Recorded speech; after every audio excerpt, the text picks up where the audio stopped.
You want to react on that? And I have also a question for you. To that, because you see, somewhere I have the impression there is a confusion.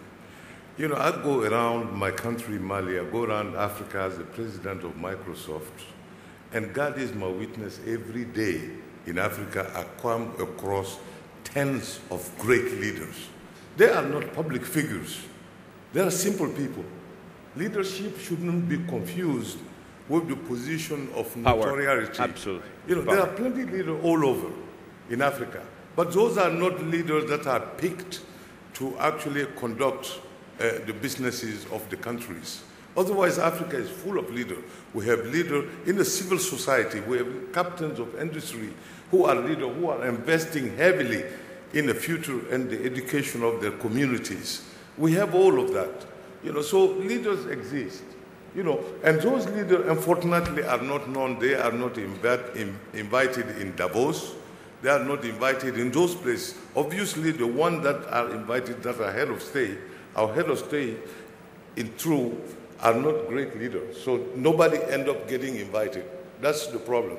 And I think that in the youth, you guys have a lot of leaders, a heavy concentration of leaders in the next generation. You know, push a little bit the rest of us who are coming to retirement so that we can give you the space for you to start shining and acting. You're absolutely right, and this is why, by the way, not to promote it, but after organizing Davos for 14 years, I had the feeling that one piece was missing, and this is why I started a new initiative, the New York Forum, where definitely we are even changing again the game next year, and 50% of the audience will be these unknown people, yes, which will be, by the way, very difficult to find, and this is where we need a lot of your commitment to help us to find them on the ground, because these are the anonymous heroes which definitely can help to make the change. I fully support that. Rachel and Sheikh Diarra, what do you think about the leadership of social media, of Facebook, of all these virtual powers? Rachel. I think it ties into a certain extent with what we were just hearing about leadership being a factor of opportunity. In other words, you could have a leader without an opportunity and will never get a chance to lead. But I think that's where Facebook and social media comes in, because with internet being so readily accessible in so many different markets and different countries, entrepreneurship can thrive. So you can be a leader who might not have an opportunity given to you, but because of the various social media venues, Facebook, Twitter, that exist, you can create something yourself without having to go through the typical power structure and hierarchy. And you can market it directly to an audience, whether that audience is in London or here in Morocco or in France or in the United States. And you can access that audience from Mali or from another country if you have the skills and the leadership. You don't need to wait for somebody to come along and give it to you. On the flip side of that, I think Facebook and Twitter can also be abused by people who just use it as an outlet for their narcissism and want to tell everybody what they have for breakfast and think that that's as important to everyone else as it is to them. And then what happens is the entrepreneur has to cut through all that noise to achieve something. So I think maybe it's time to have a dialogue about the real role of Twitter and maybe Twitter abuse, Facebook abuse. I'm sure you all know what I'm talking about. You've seen people post 1 million status updates a day about things that are of absolutely no interest. And then the entrepreneur tries to cut through all that, and it's a tough haul. So. Thank you. Any question? Yes, the gentleman on the left, on my left. Please, again, try to be short and to address your question. Tout d'abord, je remercie infiniment, chaleureusement, mais sincèrement tous les intervenants pour cette noble réflexion qu'ils ont essayé de partager avec nous. Oui, directement à la question. J'aimerais juste que vous réfléchissiez à un élément qui me paraît extrêmement crucial et également une réalité mondiale. Qu'est-ce qui fait que les pays les plus riches en ressources qui sont les premiers pauvres dans le monde? Le cas du Nigeria, par exemple. C'est le pays le premier exportateur du continent africain. Et pourtant, 70% de sa population vit au-dessous du seuil de pauvreté. La richesse est là, mais les habitants n'y ont pas accès. Et donc, je pense que la réussite internationale ne dit rien sur la réalité du succès local. Parce que vous pouvez très bien réussir internationalement, mais échouer localement. Et donc, pour sortir de ce problème, je pense qu'il faut que les pays africains et les sociétés majoritairement musulmanes, il faut qu'ils sortent de ce piège de polarisation. Vous savez, on peut très bien passer d'un... Oui. Je préfère laisser la parole pour qu'il réponde. Vous avez posé votre question, pardon de vous interrompre. La question, c'est celle que vous avez posée au début, donc je vais le laisser répondre. Je n'ai pas encore mis le point d'interrogation. Alors, mettez le point d'interrogation rapidement, s'il vous plaît. Oui, d'accord. On peut très bien passer d'un colonialisme politique à un impérialisme économique, à une colonialisation idéologique. Ça veut dire qu'on vous impose les termes de votre propre débat. Et donc, je pense que les sociétés majoritairement musulmanes doivent sortir de ce piège de polarisation pour qu'elles traitent les vraies questions. Et la vraie question est de savoir comment intégrer les références culturelles, religieuses et linguistiques pour arriver à un propre projet. Et donc, le jour où les leaders internationaux comprennent ceci, je pense qu'on aura la conclusion à ce débat. Merci. Point d'interrogation.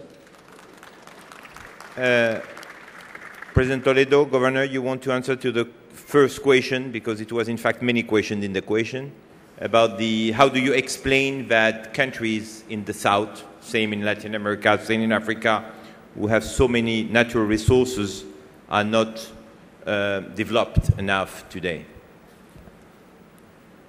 Natural resources could be a bless, but also could be a curse.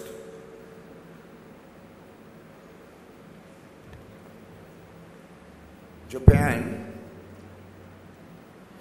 has 148 islands, a lot of water, and a lot of Japanese. No natural resources. Israel, small country, no water. They were able to grow with no natural resources. There are two issues. One that was touched over here. One issue is how do we liberate our countries who are rich in natural resources, liberated from the vulnerability of depending in an exogenous factors such as the prices of our commodity in the international market.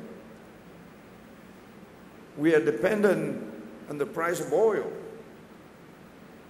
Gold, 2 years ago, the ounce of gold was $200. Now it has reached $1,900. Well, what happened, my friend? What happened if tomorrow the world economy falls down and the price of gold falls? That's an enormous vulnerability. It's very fragile. We should not depend only in oil, in gold, in silver, or copper. We need to liberate ourselves by providing an aggregate value to our production and depend less on an external factor. Secondly, my friends,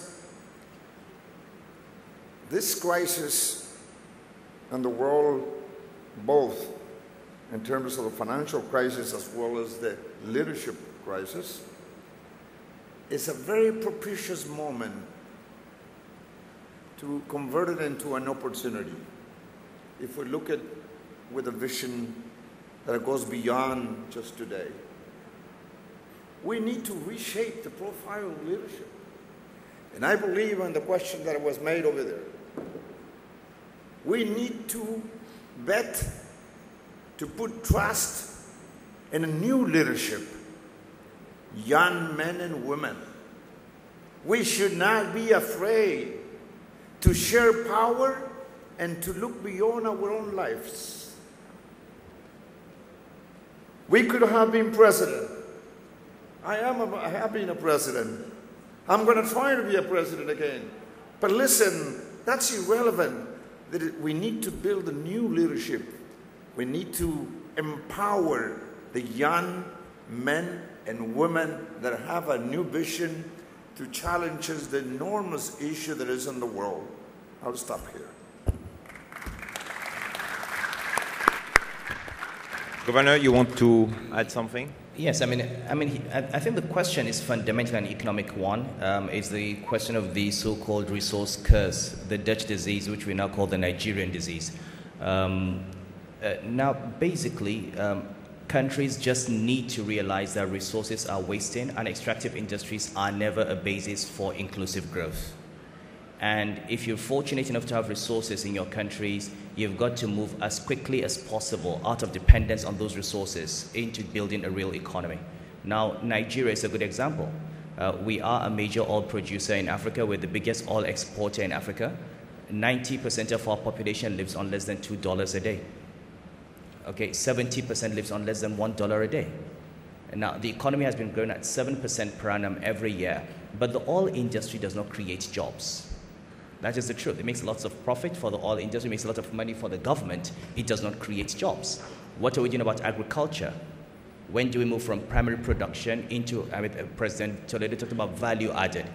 Nigeria is the world's #1 producer of cassava. We don't produce any starch. We import starch. We import tomato paste from China. Morocco is exporting tomato paste to Europe. We import from China. We've got sorghum, we import our malt, we've got cotton, we import fabric from China, and it's extremely important to move away from being a raw material exporting, manufactured goods importing country into a country that builds on the agricultural basis and moves into more value-added production. That is the only way you're going to eradicate poverty. Thank you. We are close to the conclusion, unfortunately, and some other sessions are here. I learned in my life that everything should end by music and maybe by images. So I have a video which I brought with me from the APEC conference in Hawaii last week, which I was organizing. And it's quite, I don't know if we can have the video, which I would like to share with you and to put a little bit the room in the dark and to have the music on, which is for me a fabulous video about leadership in the animal world. So maybe we can have it also on the screen. And it's about bird. And this inspired me about the Arab Revolution similitude of when people decide to be together, no real leader, how they can fight together, and how in total chaos at the beginning, at the end, they come to a fabulous harmony. And even this group of birds, which were attacked by an eagle, how they were able, small birds, because they are all together, able to fight and to win against the eagle that you will see on the right of the screen in few seconds. And I just wanted to share with you these images which really inspired me, as you, ladies and gentlemen, you inspired us during this great panel. And I would like to thank you very much and to thank the audience for giving me today a lot of emotion and a lot of inspiration. So I would just wanted to share with you these images. Thank you very much. Thank you.